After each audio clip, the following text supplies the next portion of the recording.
ఇప్పుడు మీరు బ్రహ్మానందం గారు, మీరు బాబు మోహన్, ఈ కాంబినేషన్ గురించి మీరు ఒకసారి తలుచుకుంటే ఆ రోజులు మీరు అంటే ఆ రోజు ముగ్గురు ఉండేవాళ్ళం అండి. కాకపోతే బ్రహ్మానందంతో నాకు కొంచెం కాంబినేషన్ తక్కువ ఉండేవి. ఎందుకంటే అతను ఎక్కువగా హీరో పక్క వేషాలు వేసి ఉండేవాడు. మీరు అబ్జర్వ్ చేశారు, హీరో పక్కన సపోర్టింగ్ కమెడియన్ లాగా హీరో పక్కన ఉండేవాడు. మీదేమో సెపరేట్ క్యారెక్టర్ ఉండేది. తర్వాత బాబుమోహన్ అటాచ్ చేయడం, ఇద్దరం కలిసిపోయాం. బాగా ఈ కాంబినేషన్ ఎక్కువైపోయింది. అవునండి. ముగ్గురం కలిసి ఉన్నా ఏదైనా ఒక సినిమాలో 2 సీన్లు సీన్లు అట్లా ఉంటుంది తప్ప బ్రహ్మానందంతో కలిసి నటించడానికి ఎక్కువ అవకాశాలు దొరకలేదు. ఉండేవి కాదు. మిమ్మల్ని మీరు ఎంత రేట్ చేసుకుంటారండి? ఒక ఎస్వి రంగారావు, ఒక నాగభూషణం గారు, ఆ సిరీస్లో కనుక మిమ్మల్ని తీసుకుంటే, ఒక సత్యనారాయణ గారు, మిమ్మల్ని మీరు ఎంత రేట్ చేసుకుంటారు? దానికి సమాధానం ఒకటి చెప్పనండి. చెప్పండి.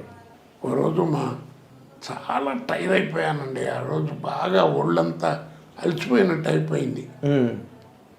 మా అబ్బాయి వచ్చి పడుకునేవాడికి 11:30, 12 అయింది రాత్రి.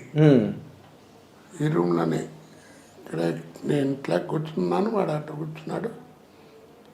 తొందర పడుకోండి, పొద్దున్న 5 లేవాలి, బెంగళూరు వెళ్ళాలన్నాడు.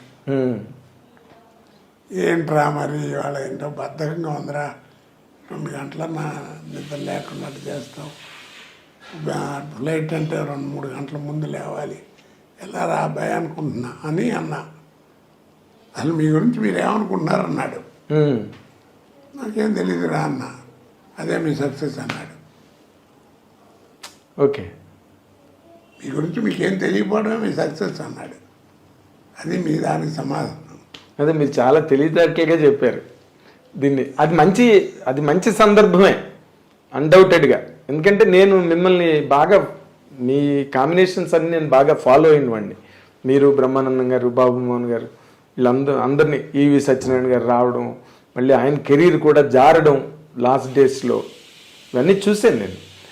మీరు అన్నది కరెక్ట్. ఎందుకంటే మీదంతా కూడా గుడ్డెద్దు చేతిలో పడిందని అలా వెళ్ళిపోతున్నారు, అంతే వెళ్ళిపోయారు. మీ మీద మీకేమీ ప్రాపర్ ఇది లేదు. కానీ మీరు అవతల వాళ్ళని అనేటప్పుడు మాత్రం కత్తి వజ్రాయుధం వెళ్ళి పేక కోసేసి లాంటి స్టేట్మెంట్లు ఇచ్చేవారు. అవతల వాళ్ళు అది పట్టుకుని, బాబోయ్ కోట మమ్మల్ని ఎంత మాట అన్నాడు అసలు. ఏమండి, అడిగేవాళ్ళేమో ఎలా అడుగుతారు, కోటగారు జోక్ చెప్పండి, నమ్మి జోక్ చెప్పండి, అది మా సినిమా టైటిల్ ఏమనుకుంటున్నారు చెప్పండి అని అడిగి చెప్పించుకుంటారు, ఆనందిస్తారు. మరి ఏమన్నాను, ఇప్పుడు మాట్లాడకుండా కూర్చున్నాను అనుకోండి, ఏమైనా కోట అసలు ఏంటి అట్ట కూర్చొని ఏమైనా అర్థం ఉందా, ఉన్న చోట ఇట్టగా అంటారు. ఏదైనా గట్టిగా ఏదైనా ఉంటేనేమో. కాకపోతే ఏంటంటే మీరు అన్నట్టు స్ట్రైట్ ఫార్వర్డ్గా ఉంటుంది నా మాట. అవును, లౌక్యం లేదు. లౌక్యంగా అయితే చెప్పడం, చాటుకెళ్ళి మాట్లాడటానికి దరిద్రం ఉండదు నా దగ్గర. డైలాగ్ బాగా, ఇప్పుడు డైలాగ్ బాగా చెప్పలేదు, రాసాయంగా ఉందని చెప్పేసి. అవును, నేను అలాంటి చాలా సందర్భాలు నేను చూశాను లొకేషన్స్లో. మీరు అనడం, వాళ్ళు దాన్ని, అవన్నీ నేను చూశానండి. బట్ వాళ్ళు కూడా పాపం కోటగారు చెప్పాయంటే ఏదో ఉంది విషయం అనుకుంటారు తప్ప, అంటే నేను పర్సనల్ క్యారెక్టర్ల గురించి పెద్ద మాట్లాడినండి. అంటే 10 మంది ముందు విమర్శించడం అట్టని చేయను. అదే మామూలుగా జోకులుగా ఉంటాయి. అదే గులాబీ వచ్చినప్పుడు వర్మ కృష్ణవంశీ హాబీ 2 తీరేయని, గులాబీ సినిమా వచ్చినప్పుడు అవన్నీ బాగా పాపులర్ ఇండస్ట్రీలో. అది చెప్తున్నా నేను. అలాగే కడిగి చెప్పించుకుంటారు. గబాలేమో కొంతమంది ఏమో నవ్వుకు. ఒక రోజున అక్కినేని నాగేశ్వరరావు అన్నపూర్ణ స్టూడియోలో మర్రి చెట్టు ఉంది కదా, దాని కింద కుర్చేసి కూర్చునేవారు సాయంకాలం పూట, అప్పుడు మధ్యాహ్నం పొద్దున్న పూట. రోజు అక్కడ ఉంటే కోటారావు అని పిలిచారు, వెళ్ళే. పాపం మహానుభావుడు, ఎంత ఇష్టం.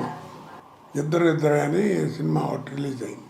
అవును, కోదండరామిరెడ్డి గారి దాంట్లో నాగార్జున, నాగేశ్వరరావు ఇద్దరు ఉంటారు. తాగొచ్చి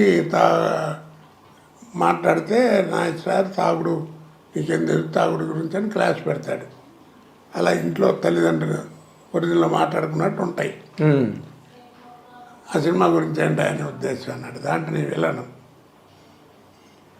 ఏముంది చెప్పు సరదాగా అందరూ అంటుంటారు 4 మంది అన్నాడు. ఏముంది సార్ సినిమా, ఇద్దరు ఎలా ఉందని అడిగితే నిద్ర అన్నారన్న. చాలేదయా నీ లెవెల్కి చాలేదన్నాడు. బాగానే ఉంది కానీ చాలేదన్నాడు. చేతిలో మామిడి మండ ఒకటి చిన్నది పట్టుకుని ఇలా అనుకుంటూ మాట్లాడుతున్నాం. ఈ లెవెల్కి చాలలేదు అన్నాడు. ఏముంది సార్ కొంచెం బాధపడతారేమో అన్నాడు. పర్లేదు చెప్పు అన్నాడు. ఏం లేదండి, తాగొచ్చి మీతో మాట్లాడుతుంటాడు కదా, మీ ముందు ఎవడన్నా తాగుడు యాక్షన్ చేస్తే ఎవడన్నా నవ్వుతారు, మీరు ఎంత పాపులర్ ఇలాగే మాట్లాడి లెక్కరికి లిక్యూరికి తేడా తెలుసా అని ఏదో మీటింగ్ పెడతాడు ఆయన. ఇంటర్వ్యూలు అందరూ వెళ్ళిపోతున్నారండి. వెళ్ళిపోతున్నారు ఏంటి, సినిమా వాళ్ళది అది కదండి, వాళ్ళిద్దరూ ఏదో father and Sons family affairs మాట్లాడుకున్నారు, మనం వినటం బాగుండదని వచ్చేస్తున్నాం అన్నారు. అన్నా ఆ చిన్న మామిడి మనకి పేర్లు కొట్టి బయలు చెప్పా నవ్వుకున్నాడు.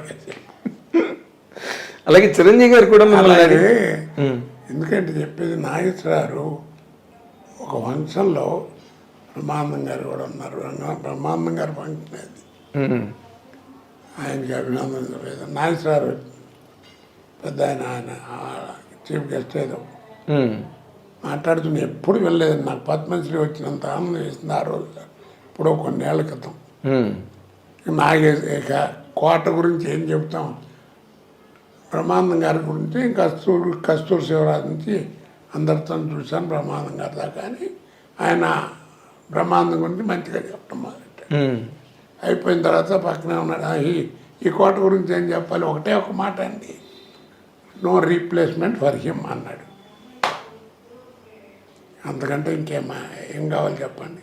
అలాంటి మహానటుడు ఆ మాట అన్నా అంటే, అక్కినేని నాగేశ్వరరావు అంతటి మహానటుడు, నో రీప్లేస్మెంట్ ఫర్ హిమ్ అన్నాడు. మీరు కూడా అలాగే ఫీల్ అవుతారండి? నేను చెప్పాను కదండి, మీకు తెలియదు మీ గురించి యథార్థంగా భగవంతుడు సాక్షిగా అండి. ఎంతకంటే ఇక అబద్ధం ఆడినా కానీ పాపమే అది. అదేలేండి. నేను ఎప్పుడు వాళ్ళ క్యారెక్టర్ బాగుందని 10 మంది చెప్తే, ఓహో అక్కడ అన్నీ ఎప్పుడు చూసినప్పుడు సీన్ బాగా చేశానే అని అనుకుంటాను తప్ప, నా అంత నటుడు లేడు, లేకపోతే నేను గొప్ప నటుండి చస్తే మీరు నమ్మండి నా మనసులోకి రాదు అది. అదేలేండి. అదే అందుకే మీరు ఇంత కెరీర్ ఇంతకాలం కొనసాగి ఏదైనా అనండి మీరు నిజం చెప్పాను. అదే ఆ తర్వాత మిమ్మల్ని చిరంజీవి గారు కూడా అడిగారు కదా, ఏదో నా మీద ఏదో జోక్ వేసావంటే చెప్పు నువ్వు అని.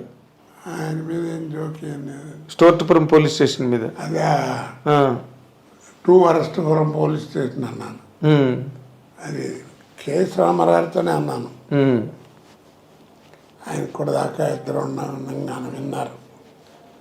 2 వరస్ట్పురం పోలీస్ స్టేషన్ ఎట్ట ఉంది అంటే 2 వరస్ట్పురం పోలీస్ స్టేషన్ అంటే, సరే నవ్వుకుంటారు కదా. అదే అండి నవ్వు.